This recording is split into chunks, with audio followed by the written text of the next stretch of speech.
Hello everyone, welcome to Rama Buddhavarpu channel.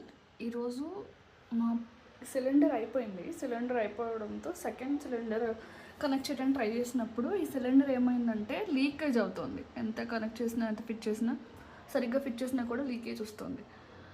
So first మేము ఏం చేసాం, రెగ్యులేటర్ డిస్కనెక్ట్ చేసేసి ఆ సేఫ్టీ వాల్వ్ ఏదైతే ఉంటుందో అది రీఫిట్ చేసేసాం. చేసిన తర్వాత ఆన్లైన్లో హెల్ప్ లైన్ ఉంటుంది ఒకటి, 1906 అని. ఆ హెల్ప్ లైన్కి కాల్ చేస్తే వాళ్ళు కంప్లైంట్ రిజిస్టర్ చేస్తారు. వితిన్ 2 అవర్స్లో మనకు ఒక టెక్నీషియన్ని పంపించి ఈ ప్రాబ్లమ్ని రిజాల్వ్ చేస్తారు అనమాట. సో నేను ఇప్పుడు అదే చేశాను, రిజిస్టర్ అయింది, టెక్నీషియన్ వస్తున్నారు ఆన్ ద వే. సో మనం చూద్దాం ఇది ఎలా సాల్వ్ అవుతుంది ఈ ప్రాబ్లం అనేది.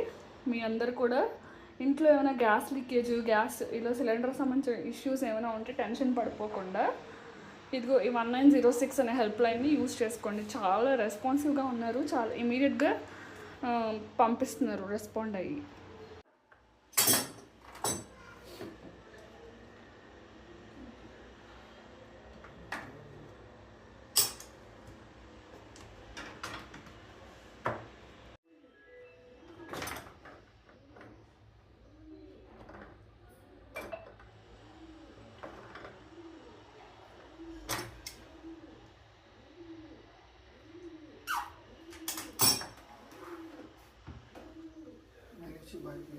ఓకే, సో అతను వచ్చి చెక్ చేసిన తర్వాత చెప్పారనమాట, స్టవ్ క్లీన్ చేసేటప్పుడు ఇలా సైడ్కి ఎత్తి క్లీన్ చేయాలంట.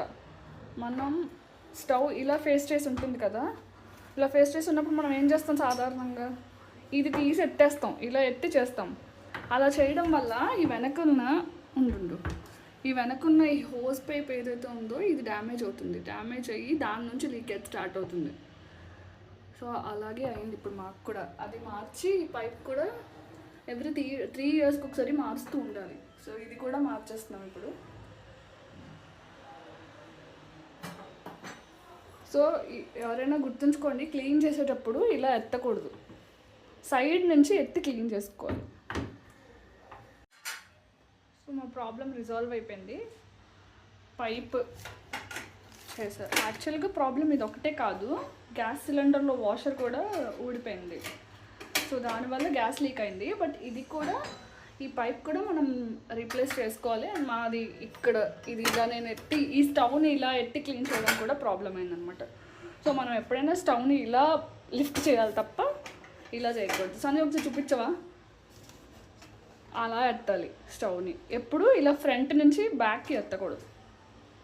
ఎందుకంటే మా స్టవ్కి ఇక్కడ బ్యాక్ ఉంది కాబట్టి ఆ హోస్ పై